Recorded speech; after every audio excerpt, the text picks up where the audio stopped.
O projeto do Marco Civil da Internet está para ser votado ainda em outubro no Congresso Nacional.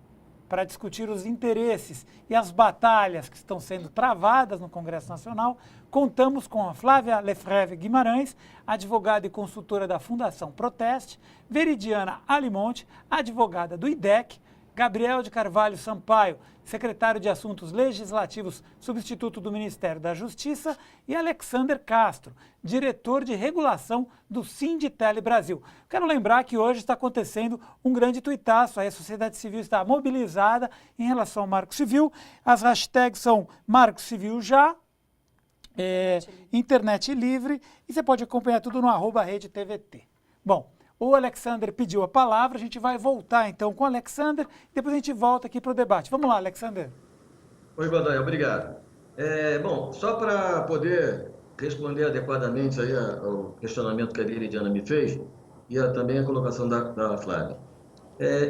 O que eu queria primeiro registrar é o seguinte, a questão dos investimentos das empresas, né, as empresas, o ano passado, elas bateram um recorde de investimento de todo o período de privatização, alcançando aí 25 bilhões de reais investidos no ano passado, no ano 2012. A gente vem investindo cerca de 5 vezes a média mundial em telecomunicações e o valor de 5,1 vezes só no serviço móvel pessoal.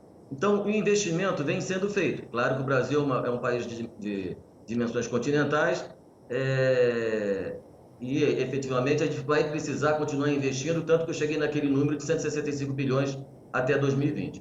Então, o que na verdade a gente entende que, por exemplo, o Marco Civil estabelece que a banda larga, o acesso à internet via banda larga é um serviço essencial ao exercício da cidadania do brasileiro. Então, por essa razão, há necessidade de se massificar esse acesso, né? Fazer com que esse acesso chegue a todas as camadas da população. Não só desconcentrar, né, aquelas regiões que hoje apresentam uma grande concentração de acesso, né, continuarão crescendo, tendo um upgrade na velocidade dos seus acessos, porém as outras regiões que têm uma penetração, uma densidade menor, deverão receber mais investimentos para poder aumentar essa penetração. E agora, o que é verdade, o que é fato é que, como os investimentos não são inesgotáveis, os recursos da rede também não são.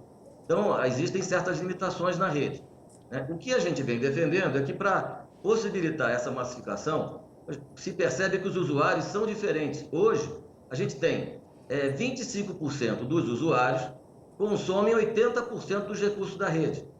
Com isso demonstra bem que eles têm perfis diferentes, perfis de uso da internet diferente. Então, o que se pretende, né, não é fazer da internet uma TV por assinatura. O que se pretende é negociar com o governo, né, e por isso a gente vem solicitando ao deputado Molon, que é o relator do Marco Civil, que flexibilize e que o Marco Civil não ingesse a discussão, a futura discussão. A gente não tem nenhum modelo pré-determinado de planos de serviço para ser estabelecido, para ser discutido ou ser apresentado. Eu tenho a pergunta aqui. É discutir. Hoje, por exemplo, não existe o Marco Civil e as empresas oferecem na banda larga fixa a banda larga, vamos dizer assim, full, plena, ou seja, sem nenhum tipo de restrição a qualquer tipo de aplicação. Na banda larga móvel, por uma questão de recursos, efetivamente, de radiofrequência, né, há necessidade de se limitar o consumo dos usuários. Então, aquele usuário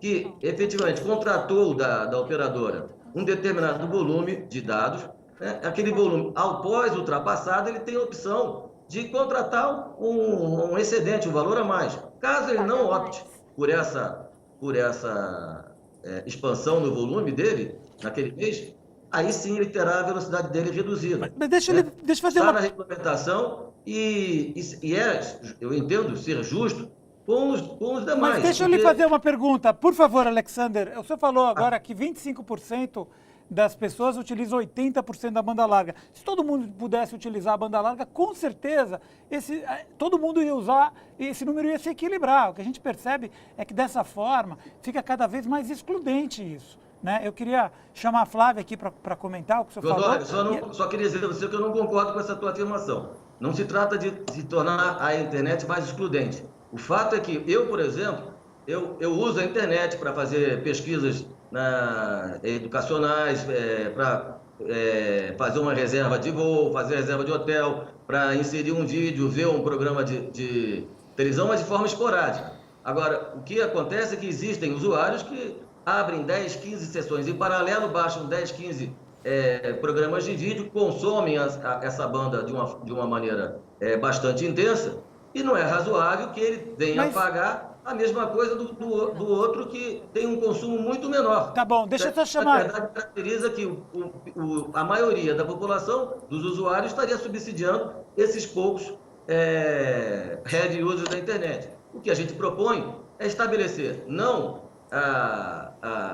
impor ao usuário um determinado tipo de pacote, um determinado tipo de serviço. Pelo contrário, a internet full, a internet plena vai continuar sendo ofertada nos níveis de preço atuais. Deixa eu só chamar aqui, deixa eu interromper um pouquinho. Olha, como o nosso tempo é curto, eu queria pegar alguns pontos importantes. O Alexander falou uma palavra que tem sido fundamental na diferença em como a sociedade civil quer a internet e como as empresas querem. Infelizmente, o ministro Paulo Bernardo parece que comprou o discurso das teles. Não é à toa que ele virou o homem das teles nesse ano ou no ano passado. A palavra é a seguinte: as teles e o governo falam em massificar e nós falamos em universalizar. A diferença é absoluta. Universalizar é um conceito que tem efeitos jurídicos consideráveis que, como a gente disse aqui, a partir do momento que se inclui esse serviço ou não o serviço, porque a nossa proposta das entidades não é essa, mas a infraestrutura no regime público para que se possa receber investimentos públicos, claro, as redes serão públicas, porque o dinheiro é público, o recurso é público, de bens reversíveis, de FUST, de FISTEL, né? Vai se abrir para o Estado, para a União, para o governo, o poder de dizer, olha, eu quero um plano de metas de investimento para que todo mundo tenha acesso a essas redes, para que essas redes sejam implantadas de acordo com o interesse público e não de acordo com o interesse privado das empresas. Então, não vai acontecer o que acontece aqui, de que, apesar de São Paulo ser um centro de concentração de rede de fibra ótica, o pessoal da periferia não tem acesso a esse serviço e está sujeito a uma internet de segunda classe na rede móvel, franqueada dessa modo como o Alexander começou. Como diz o próprio ministro Paulo Bernardo, uma internet chinfrim. Chinfrim. Agora eu queria entender por que o ministro Paulo Bernardo está sendo chamado de o ministro das teles. Alguém sugere? Alguém quer responder? Por exemplo, por ele antes ter colocado a proposta em acordo com... Pela fala do Alex, eu entendo então que agora as operadoras de telecomunicações estão menos defendendo a possibilidade de as pessoas terem acesso a serviços diferenciados na rede, ou seja, só conseguir acessar e-mail, redes sociais e não conseguir acessar mais nada, mas defendendo então que o Marco Civil consagre a prática de franquia de dados em seu texto, algo que estava sendo proposto pelo Ministério das Comunicações, até que houve manifestações diferentes da presidência da República, a qual nós agradecemos profundamente. A prática de franquia de dados, ela é muito problemática. Se ela faz algum sentido na rede móvel e que vem sendo feita de forma bastante abusiva, porque... E vem prejudicando muita gente, inclusive. Porque pela própria forma como o representante do Sintelo Brasil colocou na sua fala, isso significa que existem limites, né, no uso da internet, ela vem sendo ofertadas conexões ilimitadas, né, o que é uma propaganda enganosa, reiterada, e depois que essas franquias são atingidas, as velocidades são reduzidas sem qualquer critério, inclusive sem os próprios critérios dos regulamentos da Anatel com relação à qualidade. Então, o Marco Civil, ele é fruto de uma reação da sociedade brasileira em nome de uma Carta de Princípios e Direitos para a Internet, para que os princípios constitucionais e democráticos fossem entendidos dentro do ambiente da rede.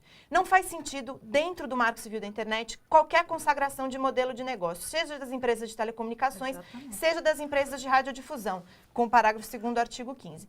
E aí é interessante verificar, justamente, essa era uma posição que estava sendo defendida pelo ministro das Comunicações, Paulo Bernardo, mas que agora, ao que parece, o governo recuou. Bacana. Gabriel, você pediu a palavra? Rapidinho, não, mais para esclarecer que a posição do governo em relação a esse tema, ela até muito, como até a própria Veridiana corrigiu. A presidenta da República manifestou de forma assertiva em relação à defesa do governo, em relação à neutralidade da rede. Então, em relação a esse ponto, nós não temos dúvida em relação à nossa posição. Em relação à franquia, também já há manifestação deste Ministério, até porque nós aqui temos uma Secretaria Nacional que defende o direito dos consumidores, que também manifestou-se em nota em relação à contrariedade de práticas, como já foram relatadas aqui, em relação à franquia. Nós entendemos que quando se coloca ao usuário um direito, né, de acesso, né, seria contraditório restringir. Se eu posso usar uma aba, 2, 3 abas dentro da minha internet, né, isso é algo que precisa ser debatido, né, esse tipo de prática, né? Então, o que nós entendemos e preservamos são os direitos do usuário na rede. Então, essa perspectiva que o texto buscou trazer, e é nesse caminho que nós estamos enveredando. A presidenta da República foi bastante assertiva em relação à nossa posição. O texto original, o texto produto do debate da sociedade civil, ele também foi claro em relação a este ponto. Então, em relação a outras questões subjetivas sobre outros membros do governo, ministros, etc., eu acho que nesse caso são avaliações particulares, mas que não estão na direção do que hoje está positivado. Legal. Na palavra da presidenta da República e nos textos até então em discussão. Bom, a gente está estourando o nosso tempo aqui, eu tenho 30 segundos para cada um. Por favor, vamos até os 30 segundos. Alexandre, eu queria que você fizesse a tua despedida em 30 segundos, depois eu vou passar a palavra aqui, por favor. Bom, então em 30 segundos eu vou ser bastante breve. Queria só falar para você, Flávia, que estou à disposição para poder esclarecer que efetivamente as empresas não querem oferecer nenhum serviço de segunda classe. Até porque não podem, porque a Anatel, como falei, estabeleceu padrões rigorosos de qualidade a serem obedecidos e que hoje vem sendo extremamente bem atendidos pelas empresas, são os que o resultado mostra, para qualquer acesso que venha a ser contratado pelos usuários.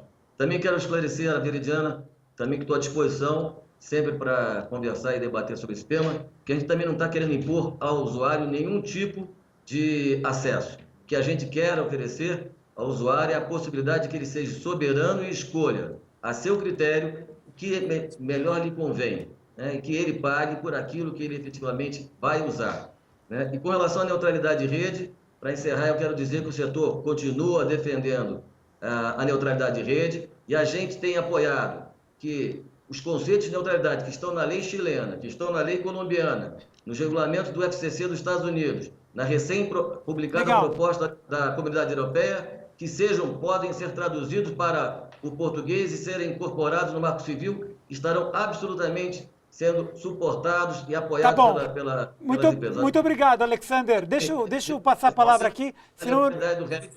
Deixa só... Obrigado, Godoy, pela oportunidade. Tá bom, muito obrigado. Para finalizar, 30 segundos e a gente... Para finalizar, o seguinte, nós queremos banda larga, infraestrutura de banda larga no regime público, e isso tem impacto na neutralidade da rede.